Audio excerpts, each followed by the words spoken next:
Praise the lord. ఈ ఆదివారం కొరకు ఏర్పాటు చేయబడిన అంశాన్ని చూసినట్లయితే ఎఫీఫనీ తర్వాత రెండవ ఆదివారము అంశము బంధకములను త్రెంచుట, ఆధ్యాత్మిక స్వేచ్ఛ, వ్యసనముల నుండి విముక్తిని కనుగొనుట. వ్యసనముల నుండి విముక్తిని కనుగొనుట. ఇచ్చిన బైబిల్ పట్టణాలు చూసినట్లయితే మొదటి పాఠముగా దానియేలు గ్రంథము 1వ అధ్యాయము 8 నుంచి 21 వచనముల వరకు. రెండవ పాఠముగా కొలస్సీలకు రాసిన పత్రిక 3వ అధ్యాయము 1 నుంచి 11 వచనముల వరకు. సువార్త పాఠముగా మార్కు రాసిన సువార్త 5వ అధ్యాయము 1 నుంచి 21 వచనముల వరకు. ఉత్తర ప్రత్యుత్తర పాఠ్యభాగముగా కీర్తనల గ్రంథము 1వ కీర్తన. ఈరోజు పరిశుద్ధ ఆదివారం కొరకు ఏర్పాటు చేయబడిన పాఠములు. మొదటిగా పరిశుద్ధ గ్రంథము నుండి కొలస్సీలకు రాసిన పత్రిక 3వ అధ్యాయము 2 వచనములు చదువుకుందాము. మొదటి నుండి. మీరు క్రీస్తుతో కూడా లేపబడిన వారైతే పైనున్న వాటినే వెదుకుడి, అక్కడ క్రీస్తు దేవుని కుడి పార్శ్వమున కూర్చుని ఉన్నాడు. పైనున్న వాటి మీదనే కాని భూ సంబంధమైన వాటి మీద మనసు పెట్టుకొనకుడి. ఏలయనగా మీరు మృతి పొందితిరి, మీ జీవము క్రీస్తుతో కూడా దేవుని యందు దాచబడి ఉన్నది. ప్రార్థన చేసుకుందాం.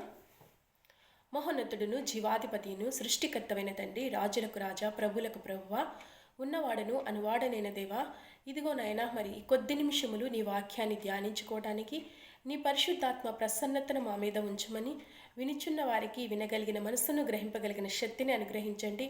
అయ్యా, చెప్పుచుండగా నీ ఆత్మను కూడా మా మీద కుమ్మరించండి. ఒక్క మాట అయిన మా హృదయములు నొచ్చుకుని దాని ప్రకారం మేము జీవించులాగున నీ కృపను, నీ ప్రేమను మాకు అనుగ్రహించండి. మా కోసము ప్రభా మీ రక్తాన్ని చిందించి మీరు మమ్మల్ని స్వేచ్ఛలుగా ఆరాధించుకోవని మాకు ఇచ్చిన ఈ అవకాశాన్ని బట్టి మీకు వందనాలు చెల్లించుకుంటూ ఈ మాటలు మేము ధ్యానిస్తుండగా నీ పరిశుద్ధాత్మ శక్తిని కుమ్మరించమని నజరేయుడైన యేసు క్రీస్తు నామమున అడిగి వేడుకుని ప్రార్థిస్తున్నాము తండ్రి. Amen, amen, amen. Praise the Lord. ఈరోజు మనకిచ్చిన అంశం ఏంటంటే ఎఫీఫనీ తర్వాత చక్కగా మనకి ఇచ్చారనమాట. బంధకాలను త్రెంచుట, ఆధ్యాత్మిక స్వేచ్ఛ, వ్యసనముల నుండి విముక్తిని కనుగొనుట. అయితే ఇచ్చిన బైబిల్ పాఠాలు మనము మొదటిగానే చూసి ఉన్నాం. అయితే మనం చూసినట్లయితే ఆధ్యాత్మిక స్వేచ్ఛ, భక్తిలో నీకు స్వేచ్ఛ ఉండాలి. చాలామంది భక్తిలో స్వేచ్ఛ అనేది లేకపోవటం వల్ల ఏమైపోతారంటే వారు అవిశ్వాసులైపోయి అటు భక్తిలోనూ ఉండలేరు, లేదా భక్తి లేకోకుండా కూడా ఉండలేరు. అటు ఇటు ఊగుట్లాడుతూ భక్తిలో స్వేచ్ఛ వాళ్ళు అవగాహన లేకపోవడం వల్ల ఆ విధంగా ఉంటూ ఉంటారు. దేవుడు చెప్తున్నాడు కదా, ఏమనంటే దేవుడు సార్వభౌముడు కాబట్టే మనకేం చేశాడంటే స్వేచ్ఛను మనకి ఇచ్చాడు. అంటే స్వేచ్ఛ అంటే మన విశ్వాసం అనమాట. మనము పాపములో బందీ అయిపోయిన మనకు విశ్వాసం అనే స్వేచ్ఛనిచ్చాడు. విశ్వాసం అనే స్వేచ్ఛతో, భక్తితో మనం ఆయన స్వేచ్ఛను మనం ఏం చేస్తున్నామంటే దేవుడిచ్చిన స్వేచ్ఛను మనం ఉపయోగించుకుంటున్నామా? ఎందుకంటే దేవుడు ఏం చెప్పాడంటే నీ పాపాలు ఒప్పుకోమన్నాడు.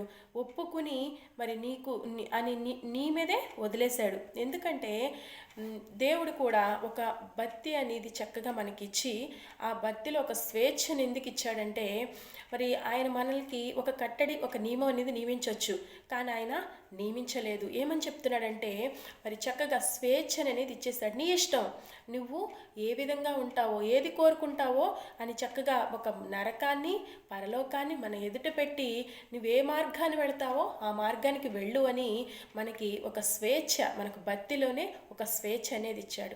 మనం ఏం చేస్తున్నామంటే ఆ స్వేచ్ఛను మనం ఎలా ఉపయోగిస్తున్నామంటే మన పాపాల వలన, మనం చేసిన అపరాధాల వలన మనం ఏమైపోతున్నామంటే ఇచ్చిన భక్తిలో మనకిచ్చిన స్వేచ్ఛను మనము పోగొట్టుకుంటున్నాము. అందుకే ఆయన ఈ లోకానికి రావలసి వచ్చింది.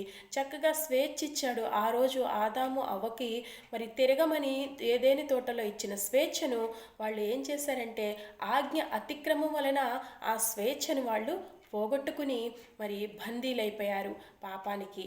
దానివల్లే మరి మరణం అనేది వచ్చినట్లు మనము చూస్తాము. ఆ శాపం వచ్చింది, శాపము నుండి మరణం వచ్చింది, మరణము నుంచి విడిపించడానికి యేసుక్రీస్తు ప్రభువారు ఈ లోకానికి వచ్చినట్లు చూస్తూ ఉంటాము. అయితే మనకిచ్చిన మరి పాఠాల్లో చూసినట్లయితే మరి నీకు భక్తిలో మరి స్వేచ్ఛ అనేది ఏ విధంగా ఉంది ఒకసారి జ్ఞాపకం చేసుకో. ఆయన చెప్తున్నాడు కదా, మరి కొరింథీయులకు రాసిన మొదటి పత్రిక 10వ అధ్యాయంలో మనం చూసినట్లయితే ఆయన చక్కగా తెలియపరుస్తున్నాడు. మరి భక్తిలో నీకు మరి ఆయన ఏం చేస్తున్నాడంటే మన కోసం అంట మరి ప్రయోజనం కలగాలని ఆయన అందరి విషయంలో సంతోషిస్తున్నాడంట. మనం చూసినట్లయితే కొరింథీయులకు రాసిన మొదటి పత్రిక మరి 33వ వచనంలో చూసినట్లయితే, ఈలాగు నేను కూడా స్వప్రయోజనమును కోరక అనేకులు రక్షింపబడవలెనని వారి ప్రయోజనము కోసము అన్ని విషయాలలో అందరినీ సంతోష పెట్టుచున్నాను తెలియపరుస్తున్నారు. చూడండి, ఎందుకంటే మన ప్రయోజనం కోసము మనలను రక్షింపాలని ఆయన ఏం చేస్తున్నాడంటే మనలను సంతోషపెట్టడానికే నీకనేది స్వేచ్ఛ అనేది ఇచ్చాడు భక్తిలో.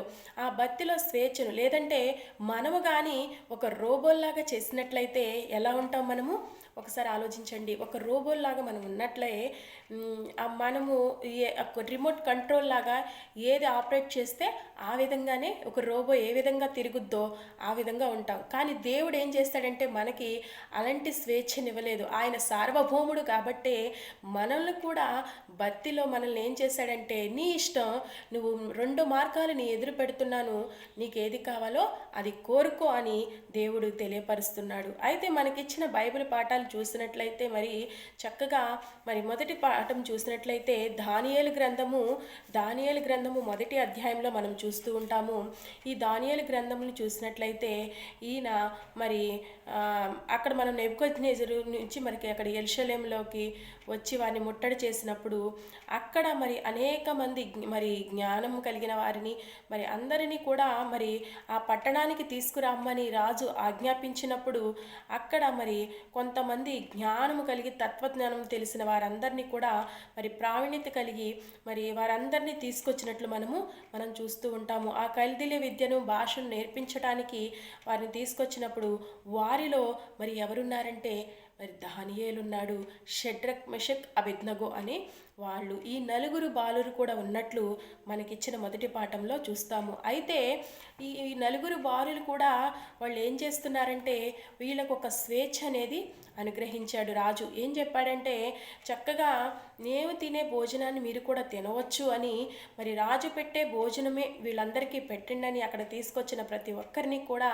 మరి అక్కడ నపుంసకుల అధికారికి సెలవిచ్చినప్పుడు వాళ్ళందరూ కూడా ఏం చేస్తారంటే మరి చాలామంది వచ్చిన వాళ్ళందరూ కూడా సంతోషంతో రాజుగారి భోజనం తినడానికి అంగీకరించి ఆ మాంసమును అవి తినడానికి అంగీకరిస్తారు. కానీ దానియేలు, షడ్రక్ మెషక్ అబేద్నెగోలు మాత్రం ఏం చేస్తారంటే మేము ఆ మాంసము అపవిత్రమైన వాటిని మేము ముట్టము అని చక్కగా తెలియపరుస్తారు. అపవిత్రమైన వాటి జోలికి మేము పోము, ఎందుకంటే మా దేవుడు మరి పవిత్రుడు కాబట్టి అపవిత్రమైనవి మేము ముట్టమని తమ భక్తిని వారు స్వేచ్ఛను అక్కడ కనపరుస్తున్నారు. నిజంగా మనం చూస్తూ ఉంటాం ఇక్కడ మరి వారి ఎలా కనిపిస్తుందంటే ఇక్కడ స్వేచ్ఛ, మరి భక్తిలో కూడా ఈ స్వేచ్ఛ అనేది మనకి కనిపిస్తుంది.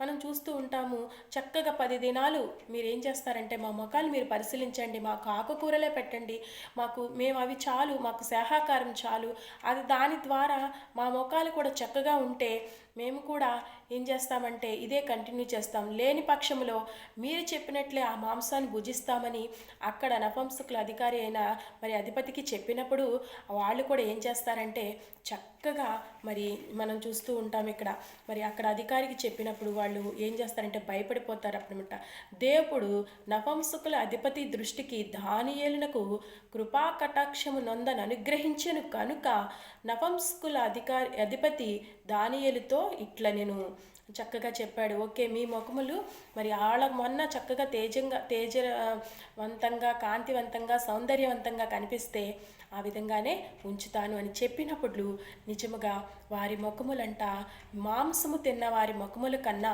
మరి వీళ్ళ ముఖాలు చాలా సౌందర్యవంతంగా కనిపించినాయి అంట.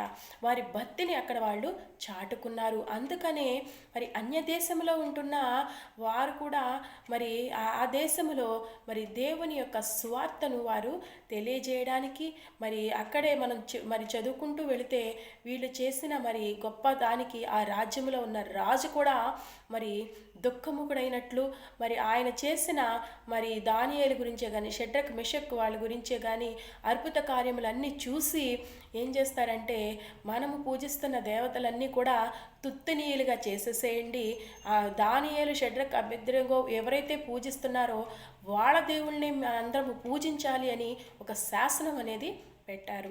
నిజమే. మరి అక్కడ వాళ్ళందరూ ఏం చేస్తున్నారంటే బంధకాలలో మరి త్రాగుడే కానీ మరి రాజు మరి అని తెలిసిందే కదా, రాజులు తినే భోజనం అంటే వాళ్ళకి అనేకమైన పానీయాలు ఉంటాయి, ద్రవ పానీయాలు. అందుకనే మనం చూస్తూ ఉంటాం సామెతల గ్రంథము 23వ అధ్యాయంలో మనం చూస్తూ ఉంటాం 29 నుంచి 35 వచనాల వరకు చూసినట్లయితే అక్కడ కూడా మనకి చక్కగా కనిపిస్తూ ఉంటుంది. వాళ్ళు ఏంటంటే త్రాగుబోతులు, మరి మద్యపానం కానీ మరి త్రాగుబోతులు కానీ వీటిని తాగటం వల్ల మీకు దరిద్రం అనేది వస్తుంది, మందదృష్టి వస్తుందని మరి తెలియపరుస్తూ సామెతలు గ్రంథంలో సొలొమోను చక్కగా రాస్తాడు. ఆ బంధకాల నుంచి మీరు విడిపింపబడాలి. ఆ మద్యపానం వల్ల కానీ త్రాగుడు వల్ల కానీ ఏమవుతారంటే మీరు దరిద్రతలుగా తయారవుతారు అని చక్కగా తెలియపరిచాడనమాట. అందుకనే వీళ్ళు కూడా దానియేలు షడ్రక్ మెషక్ మరి అబేద్నెగో వీళ్ళు ఏం చేశారంటే చక్కగా దేవుని యొక్క జ్ఞానమును కలిగి వీళ్ళు ఉన్నారు కాబట్టే వీళ్ళు ఏం చేశారంటే దేవుని యొక్క కృపకు పాత్రులుగా ఉన్నారు కాబట్టే దేవుడు ఏం చేశాడంటే వారికి చక్కగా మరి మంచిగా అక్కడ ప్రతి ఒక్క అధికారి కూడా వారి మాట వినటానికి దేవుడు తోడుగా ఉన్నారు. అంటే నీవు భక్తిలో ఉంటే దేవుని దగ్గరికి వచ్చి మరి దేవునిలో నీ భక్తిని నీవు కనపరుచుకుంటే దేవుడు ఏం చేస్తాడంటే ఆ భక్తిలో కూడా ఒక స్వేచ్ఛ అనేది అనుగ్రహిస్తాడు. నిజంగా ఇక్కడ చూస్తాము వాళ్ళకి అక్కడ స్వేచ్ఛ అనేది అనుగ్రహించడానికి దేవుని వలన కృప పొందటానికి మరి నఫంపుస్తుల అధికారికి తెలియపరిచారంట. నిజమే కదా, మనం చదువుకున్నాం కదా. ఇప్పుడు ఆ విధంగా మనం ఆయన కృప అనేది మరి ఎవరి మీద అయితే ఉంటుందో అప్పుడు దయ అనేది కనికరం అనేది ఉంటుంది. మనం కూడా చూస్తూ ఉంటాము మరి నిర్గమకాండంలో మరి హెబ్రీలు ఉంటారు కదా, హెబ్రీలు చురుకైన వారని మరి వాళ్ళు మంత్రసానులు రాకముందే వాళ్ళు ఏం చేస్తున్నారు, కనేస్తున్నారు అని చక్కగా ఫరో రాజుకి మంత్రసానులు చెప్తారు. ఎందుకంటే వారు భక్తిలో ఎలా ఉన్నారంటే దేవునిని ఘనపరిచే బిడ్డలుగా ఉన్నారు కాబట్టి దేవుడు కూడా ఆ మంత్రసాని యొక్క బిడ్డలను ఆశీర్వదించినట్లు మనము చూస్తూ ఉంటాము, వారి వంశాన్ని దీవించినట్లు మనము చూస్తూ ఉంటాము. కాబట్టి మరి మనం కూడా ఏం చేయాలంటే మన భక్తిని మనము స్వేచ్ఛగా మనకిచ్చిన భక్తిని మనము ఏ విధంగా ఉపయోగిస్తున్నాము ఒకసారి మనమే పరిశీలన చేసుకోవాలి. అదేవిధంగా చూసినట్లయితే మనం చదువుకున్న 2వ పాఠంలో మరి మనము క్రీస్తుతో కూడా ఉన్నవారమైతే పైనున్న వాటిని వెతకాలి కానీ మరి కిందున్న వాటిని మనము ఎతకూడదు. ఎందుకంటే మరి మనలో ఉన్నవన్నీ ఏంటంటే భూతులే కానీ మరి సరస్వతులే కానీ మరి ఇవన్నీ కూడా చక్కగా రాసిపెట్టి ఉన్నాడు దీంట్లో. అయితే మనం చూస్తూ ఉంటాము ఏమని రాసి పెట్టాడంటే మీలో ఉన్న కావున భూమి మీద ఉన్న మీ అవయవములను అనగా జారత్వమును, అపవిత్రతను, కామకాతృతను, దురాశలను, విగ్రహారాధనను, ధనాపేక్షను చంపివేయుడి. వాటి వలన దేవుని ఉగ్రత అవిధేయులైన మీ మీదకి వచ్చును. కాబట్టి మనం ఏం చేయాలంట, మళ్ళీ ఇప్పుడైతే మీరు కోపమును, ఆగ్రహమును, దుష్టత్వమును, దూషణ, మీ నోటి బూతులను వీటన్నిటినీ విసర్జించుడి.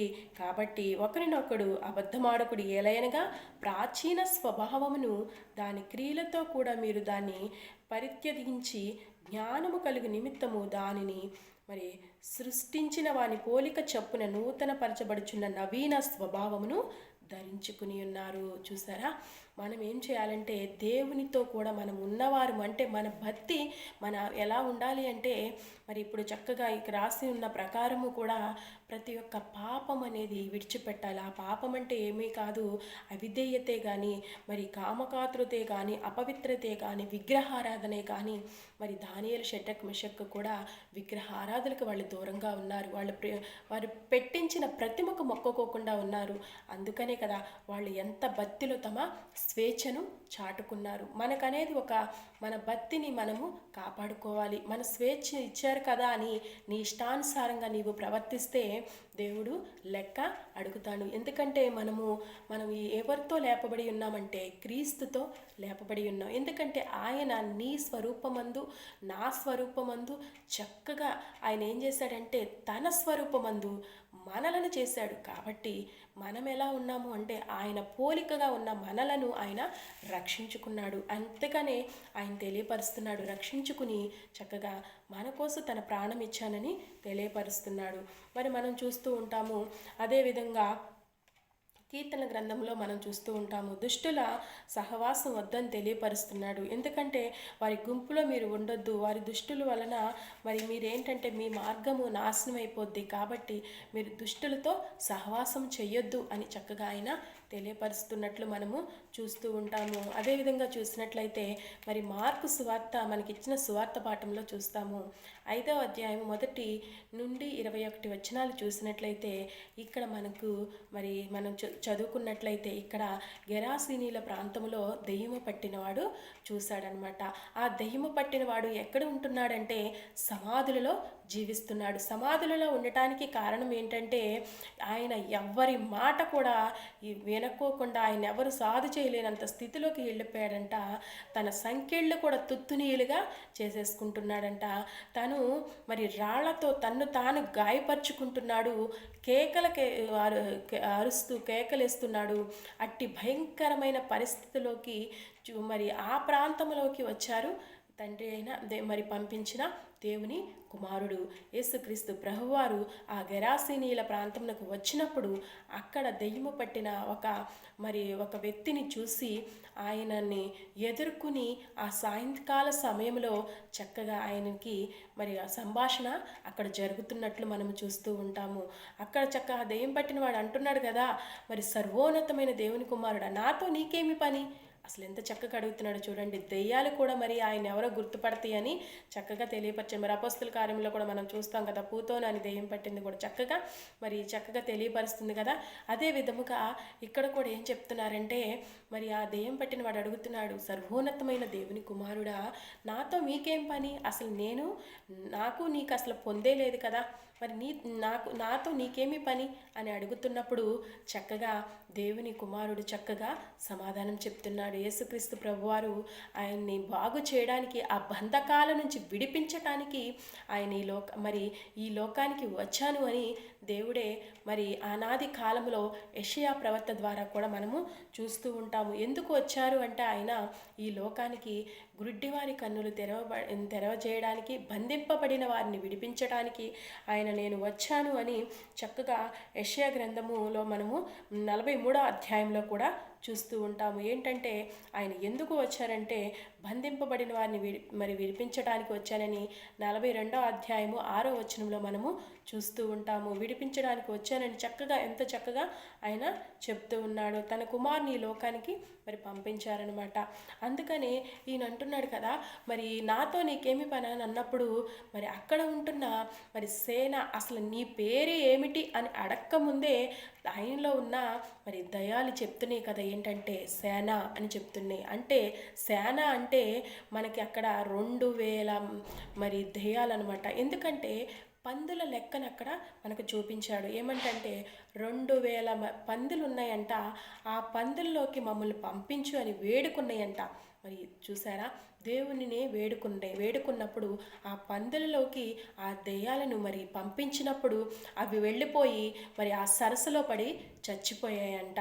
అప్పుడు అది చూసిన కాపరులు ఏం చేశారంటే భయాక్రాంతులైపోయి ఆ గ్రామంలోనికి వెళ్ళి ఈ వార్తను తెలియపరిచినప్పుడు అక్కడ ఉన్న గ్రామస్తులందరూ భయపడి వచ్చి ఆయన వచ్చిన దారిలోనే ఆయన్ని మళ్ళీ వెనక్కి వెళ్ళిపోమని పంపించేసినప్పుడు ఈ దెయ్యం పట్టిన వాడు బాగుపడి తమ వస్త్రాలను కట్టుకుని తను ఏ బంధకాల చేత సంకెళ్ళ చేత బాధింపబడుతూ కేకలతో అరుస్తున్నప్పుడు తన ముఖము కూడా చూడడానికి భయపడుతున్న ఊరు జనము సమాధులలో ఉంచినప్పుడు ఆ సమాధులలో నుంచి ఆయన వస్త్రాలు కట్టుకుని బంధకాల నుంచి విడిపించబడి యేసుక్రీస్తును అంగీకరించి ఆ సువార్త చేయటానికి దేవుణ్ణి అడుగుతున్నాడు. నేను కూడా నీ సువార్త చేస్తానన్నప్పుడు, లేదు లేదు నీవు ఇక్కడే ఉండి సువార్త చేయమన్నప్పుడు తన ఊరిలోనే ఆయన సువార్త అనేది చేసినట్లు మనము చూస్తూ ఉంటాము. ఎందుకంటే ఇక్కడ సేన అనే మరి దెయ్యాలకు కూడా స్వేచ్ఛను దేవుడిచ్చాడు. చూడండి,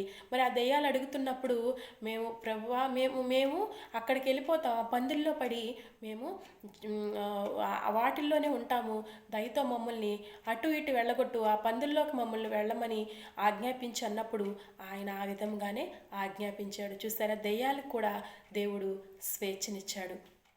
అందుకనే కదా అంత గొప్ప మరి సమూహంలో ఉన్న మరి పరలోకంలో ఉన్న మరి ఆ సాతాను కూడా దేవుడు స్వేచ్ఛనివ్వబట్టే కదా మరి ఆ లూసిఫరు దేవుని కన్నా అధికంగా తన్ను తాను హెచ్చించుకుని మరి ఈ భూలోకమునికి పాతాళంలోకి నెట్టివేయబడింది. ఆ నెట్టివేయబడిన వాటితో దురాత్మ సమూహములు తనతో ఉన్న చిన్న చిన్న దురాత్మ సమూహాలన్నీ కూడా క్రిందకు నెట్టివేసబడినప్పుడు అవే ఆత్మల రూపంలో మరి ప్రేరేపిస్తున్నట్లు చూస్తూ ఉంటాము. అందుకనే ఈ చక్కగా ఆత్మలు కూడా ఎంత చక్కగా కనిపెట్టినాయో దేవుని కుమారుణ్ణి మనము చూస్తూ ఉంటాము. అయితే మనం చూసినట్లయితే పేతురు రాసిన మొదటి పత్రిక 1వ అధ్యాయము 13 నుంచి 25 వచనాలు చూసినట్లయితే ఇందులో మనకి ఏం కనిపిస్తుందంటే ఆయన అసలు ఎలా విడిపించాడో మరి పేతురు చక్కగా మనకి తెలియజేస్తున్నాడు. మీరు వెండి బంగారముల చేత మీరు విడిపింపబడలేదు, కానీ దేవుని క్రీస్తు మరి ప్రేమ అమూల్యమైన రక్తము చేత మీరు విమోచింపబడితిరి. చూసారా, మీరు అనుకుంటున్నారేమో ఏ బట్టకాల చేత ఏ మరి అపవిత్రతల చేత ఏ బాధల చేత బాధపడుతున్నారో మీరు వెండి చేత బంగారం చేత మీరు విడిపింపబడ్డారు అనుకుంటున్నారేమో. కాదు, కానీ ఆయన అమూల్యమైన రక్తము చేత మీరు విడిపింపబడి ఉన్నారు అని పేతురు గారు చక్కగా తెలియజేస్తున్నారు. కొలస్సీలకు రాసిన పత్రిక 1వ అధ్యాయము 13 నుంచి 14 వచనాలు చూసినట్లయితే ఇక్కడ ఆయన మనలను అంధకార సంబంధమైన అధికారములో నుండి విడుదల చేసి, చూడండి, ఇహలోకమైన అంధకార సంబంధమైన మరి అధికారము నుండి మనలను విడుదల చేసి ఆయన ఏం చేశాడంటే ఆయన రాజ్య నివాసులుగా మనలను చేసుకున్నాడు. అందుకనే ఆ కుమారుని ద్వారానే మనకేం కలుగుతుందంటే పాపము నుండి మనకి విమోచన, విడుదల, బందీ నుండి మనము విడిపింపబడుతున్నాము. మనం కూడా ఒకసారి ఆలోచన చేసుకోవాలి. సాతాను చేత మనం కట్ల చేత బంధింపబడుతున్న మనకు విడిపించుకోవడానికి దేవుడు మంచి అవకాశం అనేది మనకు ఇచ్చాడు. ఏంటంటే అది నీ బత్తి, నీ బత్తిని ఒక స్వేచ్ఛగా చక్కగా అనుగ్రహించాడు. ఆ స్వేచ్ఛను నువ్వు ఏ విధంగా ఉపయోగిస్తున్నావో ఒకసారి జ్ఞాపకం చేసుకో. ఈ లోకంలో చూస్తూ ఉంటాము, స్వేచ్ఛల వల్ల మరి చక్కగా తల్లిదండ్రులు ఏం చేస్తారంటే తమ బిడ్డలను వదిలేయటం వల్ల, కొంతమంది మరి భార్యలు భర్తలను వదిలేయటం వల్ల, మరి భర్తలు భార్యలను వదిలేయటం వల్ల వారి కుటుంబాలన్నీ కూడా ఎలా ఉంటాయంటే విచ్చలవిడితనంతో వెళ్ళిపోయి త్రాగుబోతులకి మరి వ్యభిచారానికి కానీ జారత్వంకే కానీ మరి ఇప్పుడు మనం చూస్తూ ఉంటున్నాము. మరి వారు చూస్తున్న పోకిరీ చేష్టలకి, అల్లరికి కూడిన ఆటపాటలకే కానీ మరి వీటిలన్నిటికీ కూడా ఏమైపోతున్నారంటే బానిసలైపోయి బందీలైపోతున్నారు.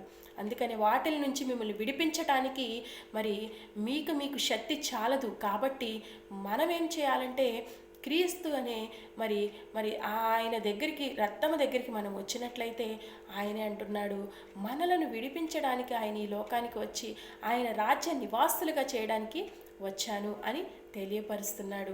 కాబట్టి మనము ఏ బంధకాల చేత బంధింపబడుతున్నామో ఒక్కసారి మనమే పరిశీలన చేసుకోవాలి. అందుకనే మరి 18 ఏళ్ల నుండి బంధింపబడుతున్న మరి బాధపడుతున్న మరి సాతాను కట్ల చేత మరి బాధపడుతున్న ఆ స్త్రీని చూసి దేవుడు మరి స్వస్థపరచలేదా? మరి అదే అనుకుంటాము. యోహాను సువార్త 4వ అధ్యాయంలో చూస్తాము, సమరయ స్త్రీని చూస్తాము. తన స్థితి అంతా ఎరిగిన దేవుడు తన స్థితిని అంతా చక్కగా తెలియపరిచి మరి తనకు జరిగినదంతా తన గతమంతా తెలియపరిచి తను ఏ స్థితిలో ఉందో ఆ స్థితిని మరింపజేసి తనకున్న కట్లను విప్పి ఆమెను ఏం చేశాడంటే మరి సువార్త చెప్పటానికి దేవుడు ఒక గొప్ప సాధనంగా వాడుకున్నాడు. ఇక్కడ గెరాసినీల ప్రాంతంలో కూడా ఆ దెయ్యము పట్టిన ఆ మనిషి కూడా ఏం చేశాడంటే ఆ గ్రామంలో సువార్తను తెలియచేశాడు. ఏ బంధకాల చేత బంధింపబడుతుంటే అయితే మనం వెళ్ళలేమేమో, కానీ దేవుడే ఆ ప్రాంతానికి వచ్చినట్లు మనం చూస్తాము. మరి సమరయ స్త్రీ దగ్గరికి దేవుడే వచ్చాడు. గెరాసీనుల ప్రాంతంలో మరి బంధింపబడుతున్న మరి ఆ వ్యక్తి దగ్గరికి దేవుడే వచ్చాడు కదా. మరి ఇక్కడ సమాజ మందిరంలో బాధపడుతున్న 18 ఏళ్ల నుండి అక్కడ కూడా దేవుడే వచ్చాడు. అదే కాకుండా మరి రక్తస్రావ రోగంతో బాధపడుతున్న స్త్రీకి చక్కగా అదే ప్రాంతంలో వెళుతున్నాడని తెలుసుకున్న ఆ స్త్రీ ఏం చేసిందంటే తన సంకటములు, తన బాధ అంతా కూడా ఒక్కసారిగా తీరిపోయింది. ఎందుకంటే దేవుడు అదే ప్రాంతంలో ఉన్న సమయంలో తను వెళ్ళి తన విశ్వాసం చేత తన వస్త్రపు చెంగును ముట్టుకుని మరి స్వస్థసిద్ధులు అయ్యింది. మరి మనం కూడా చూస్తూ ఉంటాము, దేవుడు మనకు సమీపముందు ఉండగానే మనం ఆయనను వేడుకుంటే మనము కూడా ఏ బంధకాల చేత ఏ త్రాళ్ల చేత మనము బంధింపబడుతున్నామో వాటి నుంచి విడిపించడానికి దేవుడు మనకి ఏం చేస్తున్నాడంటే చక్కగా తెలియపరుస్తున్నాడు. మనం చూస్తూ ఉంటాం. అంతేకాదు 38 ఏళ్ల నుండి మరి బెతస్తా మరి మండపం దగ్గర అక్కడ ఉన్న మరి ఒక అతన్ని చూస్తూ ఉంటాము. ఆయన 38 సంవత్సరాల నుంచి అక్కడే పడి ఉన్నాడు. కానీ కొంచెం అటు ఇటు జరక్కోకుండా ఆ కోనేటిలో దిక్కోకుండా ఉన్నాడు. కానీ దేవుడే వచ్చి స్వస్థపరిచినట్లు మనం చూస్తూ ఉంటాము. అంతేకాదు పాపాత్మురాలైన స్త్రీని మనం చూస్తాము. అదేవిధంగా 7 దెయ్యములు వెళ్ళగొట్టిన మరి మద్దలేని మరియను కూడా మనము చూస్తూ ఉంటాము. అంటే దేవుడు చేసే కార్యాలు అంతా వింత కాదు. ఎందుకంటే ఆయన చేసే కార్యాలు గొప్ప కార్యములు. ఏ బంధకాల చేత మనం బంధింపబడుతున్నప్పటికీ వాటి నుంచి విడిపించటానికి దేవుడు ఈ లోకానికి వచ్చి ఉన్నాడు. ఆయన పోలికలో మనము రూపాంతరము చెందాలి. ఎందుకంటే దేవుని ప్రేమలో మరి స్వేచ్ఛ అనేది ఉంది. అందుకనే ఆయన మనల్ని ప్రేమించాడు కాబట్టే స్వేచ్ఛను మనకి అనుగ్రహించాడు. ప్రేమించకపోతే స్వేచ్ఛ అనేది రాదు. మనం కూడా చూస్తాం, మన కుమారుల్ని మనం ప్రేమిస్తాము కాబట్టి వాళ్ళు ఏమి చేస్తున్నా సరే ఏం చేస్తామంటే ఓకే వెళ్ళురా, వెళ్ళి ఏటైనా తిరిగిరా అని పంపిస్తాము. కానీ వాళ్ళు ఎలా ఉపయోగిస్తున్నారో దానిని మనము గమనించు. ఎందుకంటే ప్రేమలో స్వేచ్ఛ అనేది ఉంటుంది. అందుకనే మరి ఆధ్యాత్మిక స్వేచ్ఛ అంటే దేవునిలో మరి నీకు స్వేచ్ఛ అనేది ఎలా ఉంది, దేవుడిచ్చిన స్వేచ్ఛను నువ్వు ఎలా ఉపయోగిస్తున్నావు ఒకసారి జ్ఞాపకం మనము చేసుకోవాలి. మనము దేవాలయముగా ఉండవలసిన ఈ దేహాన్ని మనం ఏం చేస్తున్నామంటే పాపం ద్వారా పాడు చేసుకుంటూ ఈ దేహాన్ని అపవిత్ర పరుచుకుంటున్నాము. ఈ బంధకాలు మరి ఏ రోగముతో నీవు పీడింపబడుతున్నప్పటికీ, ఏ శాపంతో నీవు పీడింపబడుతున్నప్పటికీ, ఏ ధ్యేయాలతో నీవు పీడింపబడుతున్నప్పటికీ మరి దేవుడు అంటున్నాడు నేను వారిని విడిపిస్తాను అంటున్నాడు. ఆనాడు మరి చక్కగా కీర్తనల గ్రంథము 107వ కీర్తనలో చూస్తాము. ఆయన ఏం చేస్తున్నాడంటే మరి చక్కగా బాధగా ఉన్న వారిని ఏంటంటే కష్టకాలమందు వారు మొరపెట్టినప్పుడు వారిని నేను విడిపిస్తాను అంటున్నాడు. తన వాక్కును పంపి విడిపిస్తానంటున్నాడు.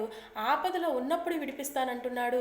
మరి చక్కగా వారు చేస్తున్న ఏ కార్యములో ఎవరైతే నాకు మొర్ర పెడతారో వారిని నేను విడిపిస్తాను అని దేవుడు ఒక వాగ్దానం అనేది మరి చక్కగా చేస్తున్నాడు. అయితే మనం చూసుకున్నట్లయితే మరి 1 యోహాను పత్రిక 4వ అధ్యాయం 4వ వచనంలో చూస్తున్నట్లయితే మనలో ఉన్నవాడు లోకంలో ఉన్నవాని కంటే గొప్పవాడు. కాబట్టి ఈ లోకంలో ఏ దురాత్మ శక్తులు మరి ఈ లోకంలో ఉన్న ఏ ఆత్మలు కూడా, ఏ సాతాను ఆత్మలు కూడా మనల్ని ఏం చేస్తూ ఉంటాయి అంటే మరి ఈ లోకంలో ఉన్నవన్నీ గొప్పవి అని అనుకుంటాం. కానీ మనము క్రీస్తును కలిగి ఉంటే పైనున్న వాటిని ఎదుగుతాం. కాబట్టి ఆ పైనున్న వారు క్రీస్తే కాబట్టి ఆ క్రీస్తు మనలో ఉంటే ఈ లోకంలో ఉన్నవన్నీ కూడా వ్యర్థమే అని దేవుడు తెలియపరుస్తున్నాడు. అంత గొప్ప దేవుణ్ణి మనం కలిగి ఉన్నాం కాబట్టి మనలో ఉన్నవాడు ఎవరంట గొప్పవాడు అని తెలియపరుస్తున్నారు. మరి అందుకే మనం చూస్తూ ఉంటాము క్రీస్తు వలనే మనకి స్వేచ్ఛ ఉంది కాబట్టి అందరినీ దేవుడు ఒకేలాగా చేయలేదు కదా. మనం కూడా అనుకుంటాము అందరినీ ఒకే వ్యక్తులుగా చేస్తాడనుకోండి, అందరి మనసు ఒకేలా ఉందనుకోండి, అందరూ కూడా ఎలా ఉంటామంటే ఒక రోబోల్లాగా ఉండి చక్కగా మరి ఏం చేస్తామంటే క్రీస్తుని ఆరాధిస్తాం. కానీ దేవుడు మనకు అలా చేయకుండా మనకంటూ ఒక స్వేచ్ఛనిచ్చాడు. ఆ స్వేచ్ఛ ద్వారా దేవుడు మనల్ని ఆయన పిల్లలుగా చేయాలనుకుంటున్నాడు. ఎవరైతే అంగీకరిస్తారో, ఆయన్ని ఎవరైతే మరి ఇష్టపడతారో అలాంటి వారి కొరకు ఆయన మరి ఎంత చక్కగా ఎదురు చూస్తున్నాను అని తెలియపరుస్తున్నాడు. అంటే మనం ఎంత పాపం చేసినా కూడా మన నిమిత్తం ఆయన ఏం చేస్తున్నాడంటే ప్రార్థన చేస్తున్నట్లు మనము చూస్తూ ఉంటాము. క్రీస్తుతో కూడా మనం ఉన్నట్లయితే మరి లోకంలో ఉన్నవన్నీ కూడా మనం ఏం చేసుకోవాలంటే చంపివేసుకోవాలి. అందుకే దేవుడు తెలియపరుస్తున్నాడు చక్కగా యెషయా గ్రంథము మనం చూస్తూ ఉంటాము.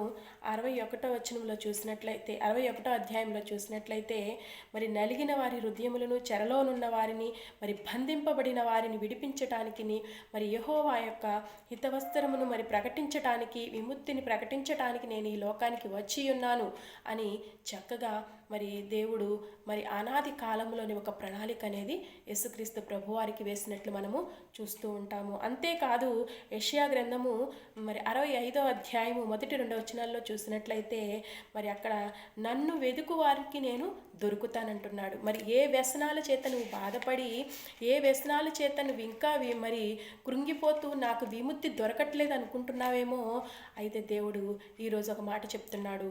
నువ్వు ఏ బంధకాల్లో ఉన్నావో ఒకసారి జ్ఞాపకం చేసుకో. ఏ చిన్నదైన నీ శరీరంలో నుంచి వచ్చే ప్రతీది కూడా అపవిత్రపరుస్తుంది. కాబట్టి నీలో నుంచే భూతులైన, అందుకే మనకి శరీర కార్యాలని గలతీకి రాసిన పత్రిక మనము చూస్తూ ఉంటాం. గలతీలకు రాసిన పత్రికలో మనం చూస్తూ ఉంటాం కదా. ఆ శరీర కార్యాలు 15 ఉన్నాయి. అవి కూడా చక్కగా వివరించారనమాట. అవన్నీ కూడా మీరు చంపుకోండి. కొలసీలకు రాసిన పత్రికల్లో కూడా మనకి ఇచ్చారు కదా. ఆ శరీర కార్యాలన్నీ మీరు చంపుకోండి. వీటిల్లో మీరు ఏటిల్లో బందీలై ఉన్నారో వాటి నుంచి మీరు విడిపింపబడాలి అని చక్కగా మరి భక్తుడు చక్కగా రాస్తున్నాడు అనమాట. వాటి నుంచి మీరు విడిపింపబడినప్పుడే మాత్రమే మరి మీరు నాకు కుమారులుగా రాజ్య నివాసులుగా ఉంటారు అని చక్కగా మనం చూస్తున్నాం కదా. పేతురు రాసిన పత్రికలో మనము చూసి ఉన్నాము. కొలసీలకు రాసిన పత్రిక 1వ అధ్యాయము 13-14 వచనాల్లో కూడా చూసి ఉన్నాము.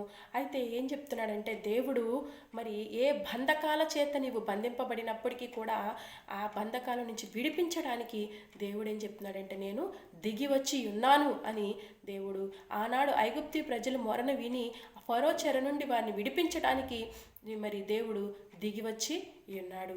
మరి ఆ విధముగానే ఈరోజు మనం చేసిన పాపములన్నిటిని విడిపించడానికి ఆయన తన ప్రియ కుమారుని ఈ లోకానికి పంపించి తన రాజ్య నివాసులుగా మనలను చేర్చుకోవడానికి ఆయన తన ప్రియ కుమారుని రక్తము చేత మనం అమూల్యమైన రక్తము చేత మనము కడగబడి ఉన్నాం. అయితే దేవుడు నీ వ్యసనముల నుండి నీకు విముక్తి దొరకాలి అంటే ఇదే మిక్కిలి అనుకూల సమయము. ఇంత గొప్ప రక్షణను నీవు నిర్లక్ష్యం చేసిన ఎడలా ఎలాగూ తప్పించుకుంటావని మరి మనం చూస్తుంటే హెబ్రీయులకు రాసిన పత్రిక 2వ అధ్యాయంలో చూస్తూ ఉంటాము. అదే విధముగా దేవుడు చెప్తున్నాడు. యెషయా గ్రంథము 65వ అధ్యాయము 2 వచనాలు చూసినట్లయితే మొదటి 2 వచనాల్లో నన్ను ఎవరైతే వెతుకుతారో నేను వారికి ఏం చేస్తానంటున్నాడు, దొరుకుతానంటున్నాడు. నువ్వు ఏ వ్యసనముల చేత బాధపడుతూ ఏ వ్యసనముల చేత నువ్వు కృంగిపోతున్నావో అయితే దేవుడు ఒక మాట నీకు చెప్తున్నాడు. నీవు ఇప్పుడే నన్ను వెతకండి, నేను మీకు దొరుకుతానని చెప్తున్నాడు. ఎందుకంటే దినమెల్లా ఆయన చేస్తాడంట లోబడనల్లని ప్రజల వైపు మరి ఆయన ఏం చేస్తున్నాడంటే దినమెల్లా చేతులు చాపి ఎదురు చూస్తున్నాడంట. మరి నువ్వు ఇంకా లోబడనల్లదానిలాగా లోబడని వల్లని వాడిలాగా నువ్వు ఉంటూ దేవునికి బాధ పెట్టేవారిలాగా ఉండకుండా మరి సాతాను కట్ల చేత నువ్వు బంధింపబడితే ఆ కట్టలను తెంచివేసే దేవుని వద్దకు నువ్వు వచ్చినట్లయితే ఆయన అంటున్నాడు నేను దొరుకుతాను, మీరు నన్ను వెతకండి అంటున్నాడు. నా దగ్గరికి రండి, ఇదే మిక్కిలి అనుకూల సమయం అంటున్నాడు. అట్టంటి సమయాన్ని మనము ఉపయోగించుకుంటున్నామా ఒకసారి మనమే జ్ఞాపకం చేసుకోవాలి. ఎందుకంటే దేవుడు కూడా ప్రతి విషయంలో మనలను ప్రేమిస్తున్నాడు. ప్రేమించబట్టే ఆయన స్వేచ్ఛ అనేది మనకి అనుగ్రహించాడు. కాబట్టి ఆ స్వేచ్ఛను మనం ఉపయోగించుకుంటూ పాప బంధకాల వైపు మనం వెళ్ళిపోయినట్లయితే వాటి నుంచి తిరిగి మళ్ళీ మనల్ని చేర్చుకోవడానికి ఆయన చేతులు చాపి పిలుస్తున్నాడు. కాబట్టి ఆ మరి వ్యసనాల నుంచి విముక్తి చేయడానికి మనం కనుగొనాలి అంటే ఆ నిజరక్షకుడైన యేసుక్రీస్తు ప్రభువారి దగ్గరికి మనం వచ్చినట్లయితే ఆయన ద్వారానే మనము కనుగొంటాము. ఎందుకంటే ఆయన మాత్రమే మనకు విడిపించగలవాడు, బంధకాల నుంచి విడిపించేవాడు ఆయనే. కాబట్టి ఆయన దగ్గరికి మనం వెళ్ళినట్లయితే ఆయన మనల్ని ఏం చేస్తానంటున్నాడు, విడిపించడానికి సంసిద్ధంగా ఉన్నాడు. కానీ మనం వెళ్తున్నామా ఒకసారి జ్ఞాపకం చేసుకుంటూ, మరి తప్పిపోయిన కుమారుడు ఏం చేశాడు, మరి నాకు ఈ తండ్రి నుంచి నేను వెళ్ళిపోవాలనుకుని వెళ్ళిపోయాడు, కానీ తిరిగి మళ్ళీ తప్పు తెలుసుకుని వచ్చినప్పుడు తండ్రి ఎంతో సంతోషంతో హక్కును చేర్చుకున్నాడు కదా. మరి ఈరోజు ఆ దేవాతి దేవుడే చెప్తున్నాడు, నువ్వు ఏ బంధకముల చేత మరి నువ్వు బంధింపబడుతున్నావో అవి నీకే తెలియాలి. ఒకసారి జ్ఞాపకం చేసుకో. ఎందుకంటే దేవుడు చెప్తున్నాడు, నువ్వే బంధకాల చేత బంధింపబడితే ఆ బంధకాల నుంచి విడిపించటానికి నేను దిగి వచ్చి ఉన్నాను. ఈరోజు నువ్వు నా దగ్గరికి రా, నీకోసమే నేను చేతులు చాపుచు నీకోసం నేను ఎదురు చూస్తున్నాను కదా, రా అని అడుగుచున్నాడు. కాబట్టి నువ్వు ఏ వ్యసనముల చేత బాధపడుతున్నా సరే దేవుని దగ్గరకు వెళ్ళినట్లయితే దేవుడే మనలను విడిపిస్తాడు.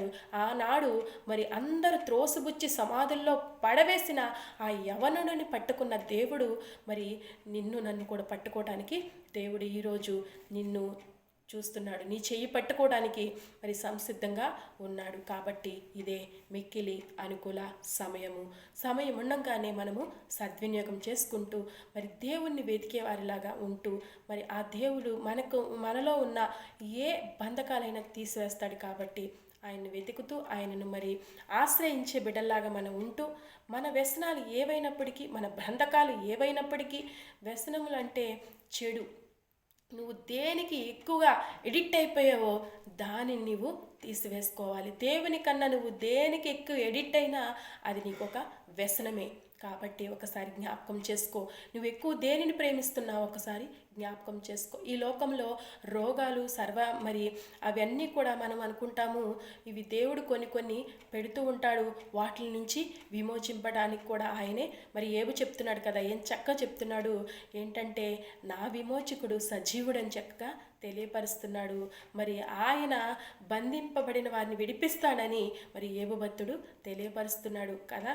మరి నిజమే, మరి ఆయనకు సాతాను పెట్టిన శోధనే, కానీ దాని నుంచి తప్పించడానికి దేవుడు దిగి వచ్చి ఉన్నాడు కదా.